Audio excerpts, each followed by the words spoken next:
Jadi selektiflah dalam memilih, karena semua ini sifatnya energi.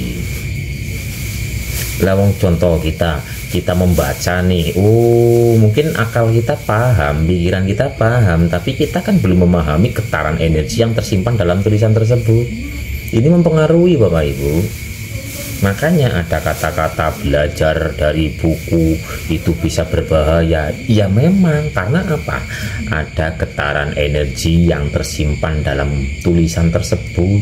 Oke lah, awal mula yang memberi ini murni, tapi kata-kata ini umpama saya hafal nih, ngopi di pagi hari, menikmati sinar mentari, umpama kata-katanya kayak gitu. Ini pertama kali ini yang memberikan kata-kata ini adalah orang yang murni, terus disampaikan kepada banyak orang, sedangkan orang A, B, C, D ini mempunyai getaran beda-beda. A, B, C, D karena tahu ngopi di pagi hari, menikmati sinar mentari, sampaikan ke lainnya. Di situ di saat menyampaikannya ada egonya, sehingga kata-kata ini nanti terekam.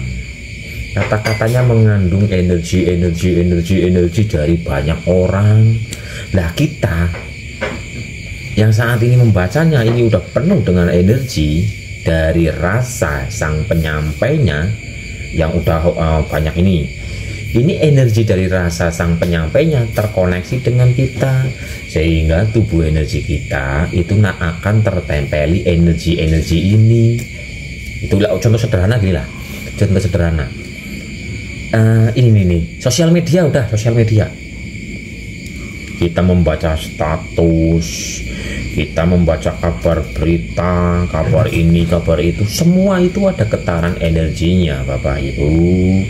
Lah ini ibaratnya mancing aja petil, umpama senarnya petil, wah emosi dibikin status, bikin status dengan penuh energi emosi. Yang membaca, waduh, yang membaca ini ketularan energi kemarahannya gitu. Jadi status-status Facebook, IG, penyampaian WA dan semuanya itu terekam energi dari penyampainya. Makanya nggak usah bikin bahasa agamanya adalah dosa jariah. Dosa jariah adalah ya contoh itu tadi, kata-kata yang di dalamnya itu ada energi negatifnya yang di share gitu loh, dibaca banyak orang. Ini merugikan diri kita sendiri Bapak Ibu, dan merugikan orang lain. Padahal tadinya awal-awalnya energinya, kemarahannya hanya ada di dalam diri kita sendiri. Tapi berhubung kita bikin status, energi ini, kemarahan kita mengotori tubuh energi banyak orang, dan yang membacanya pun nanti ada respon. Nah, respon dari pembacanya ini mungkin ada yang ikut marah, ada yang pokoknya ada penilaian. Energi penilaian itu pun akan tertanam kepada kita. Makanya ada kata-kata adalah emas, maksudnya diam adalah emas. Jadi semua sifatnya energi. Itu tadi, status itu yo energi, tontonan, lagu itu yo energi. Dan tidak sedikit contoh kayak lagu, pembawa lagu zaman dulu itu tren luar biasa, tapi sang penyanyinya itu mengalami sesuai dengan apa yang dinyanyikan. Itu kan banyak, karena ini sifatnya rekam jejak energi di semua benda yang kita jumpai, yang kita pegang dan sebagainya. Semua itu mengandung energi dari yang sebelum-sebelumnya inilah itu tadi. Makanya di saat kita mau membaca sesuatu dan sebagainya, ini ada rekam jejak energi dari si penulisnya. Yang menulis ini ketika lagi carut marut, energinya carut marut tersimpan di situ. Contoh yang paling cepat ngalirnya, uang. Di saat kita pegang uang atau uang berada di dalam diri kita, berada di dalam diri, di kantong di ini, uang itu merekam rasa kita, rekaman energi rasa kita itu menempel di uang. Maka dari itu banyak orang yang pegang uang bisa sifatnya jadi rubah, kelakuannya jadi rubah, karena tertempeli radiasi yang begitu besar dari lah. Sekarang gini aja lah, uang 100.000 seminggu aja udah bisa pindah tempat, banyak sekali yang udah memegangnya.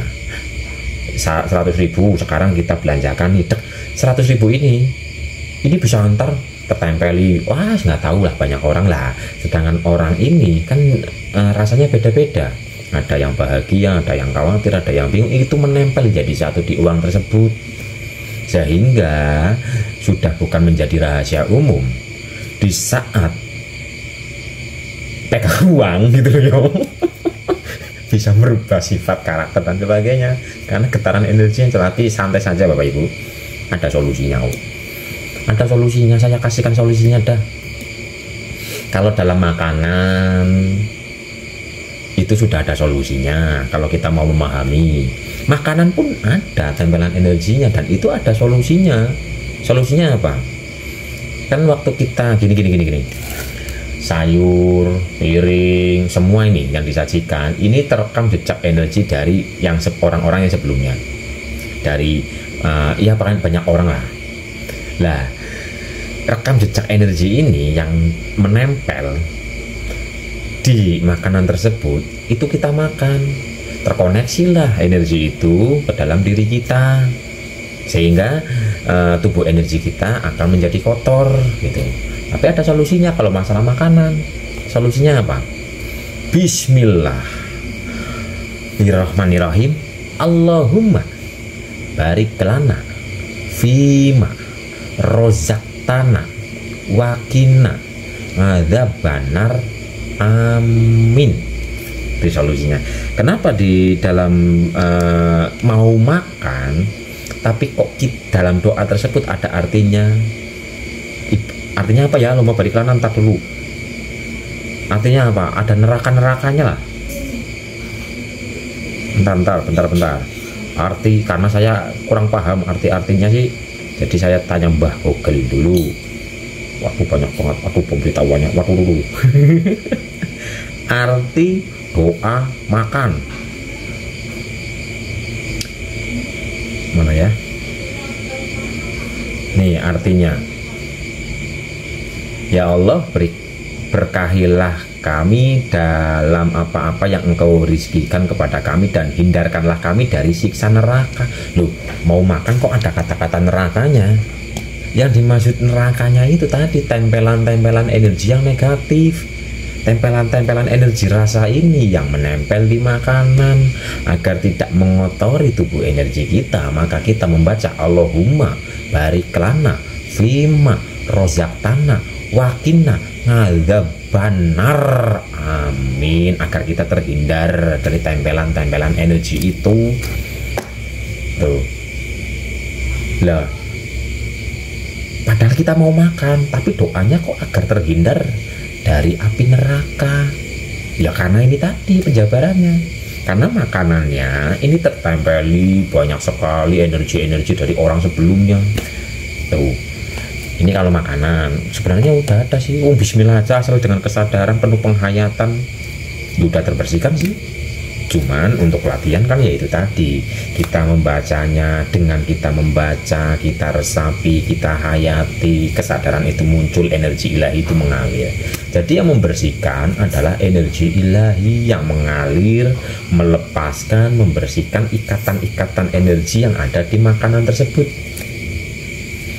Nah, ini untuk yang lain saya kasih tekniknya.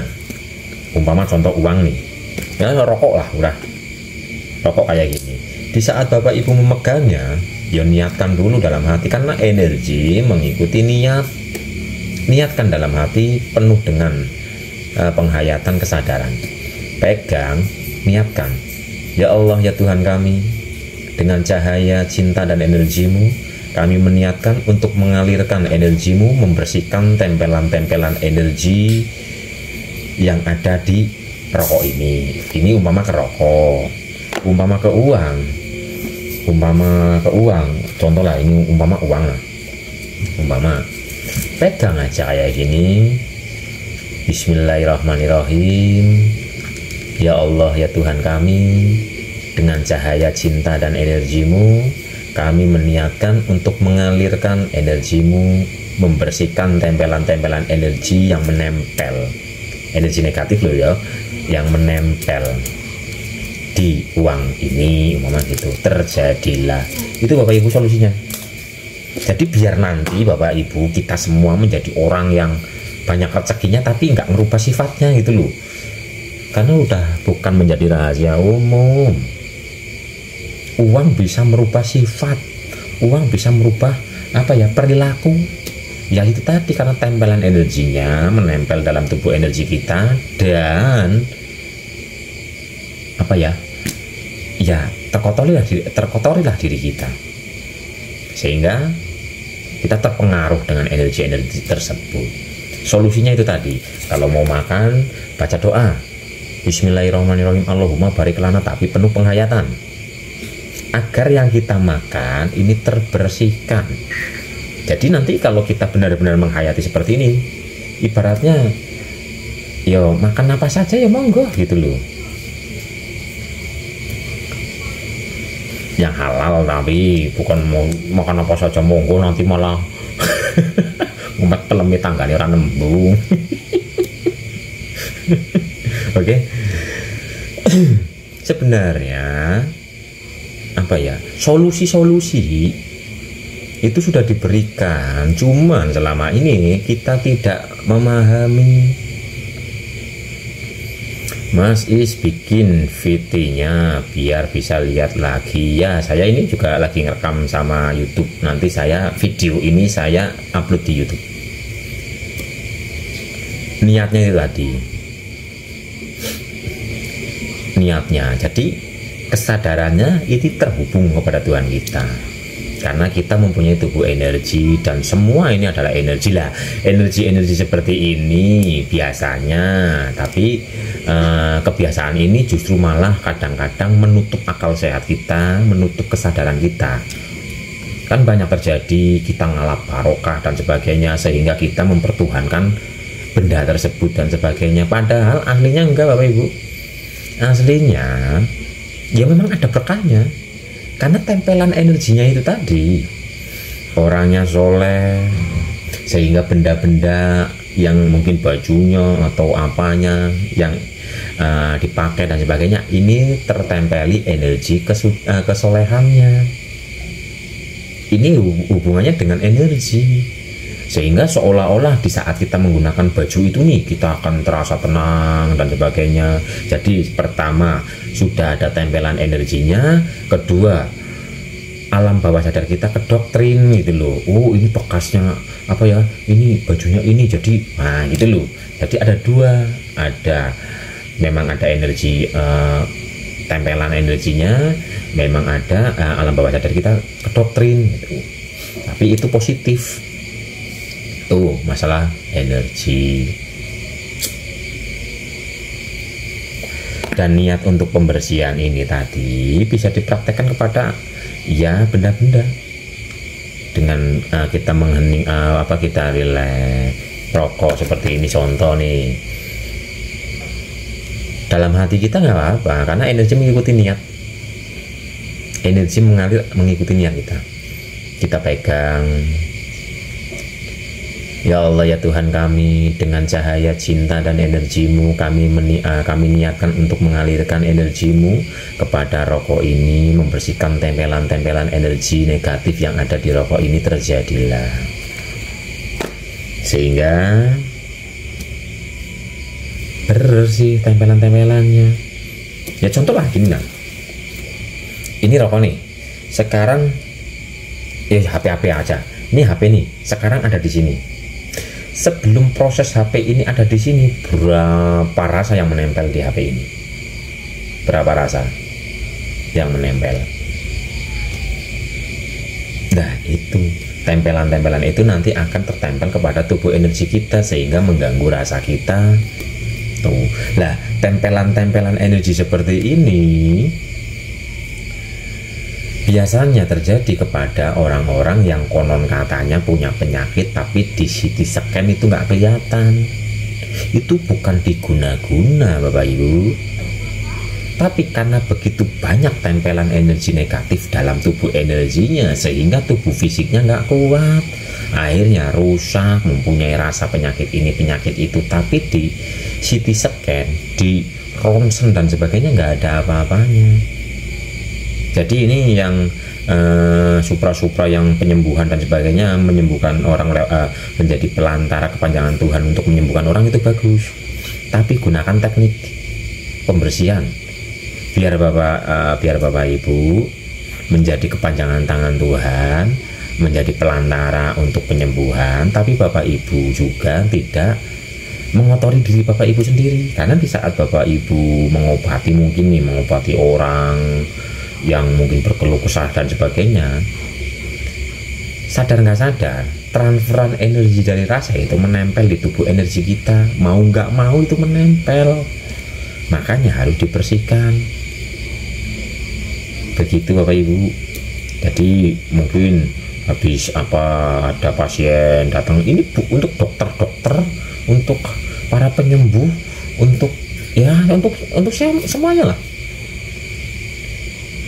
lakukan pemurnian, mandi energi, pembersihan energi di benda-benda dan sebagainya. Gitu Bapak Ibu, biar tubuhnya itu tetap sehat, tubuh energinya tetap sehat. Karena nggak sedikit yang mempunyai penyakit tapi di saat diperiksa itu nggak ada, nggak terdeteksi. Kalau tidak memahami nanti malah jadi buruk sangka, nanti malah jadi mengira-ngira, oh mungkin ini mungkin itu, padahal itu tumpukan energi negatif yang begitu banyak di tubuh energi kita. Lambat laun ini akan menyakiti diri kita sendiri dan berpenyakit yang tidak terdeteksi. Jadi lakukan mandi energi, lakukan pembersihan energi. Kalau makan itu tadi dengan Allahumma barik lana dan sebagainya. Oke Bapak Ibu, apakah bisa dipahami?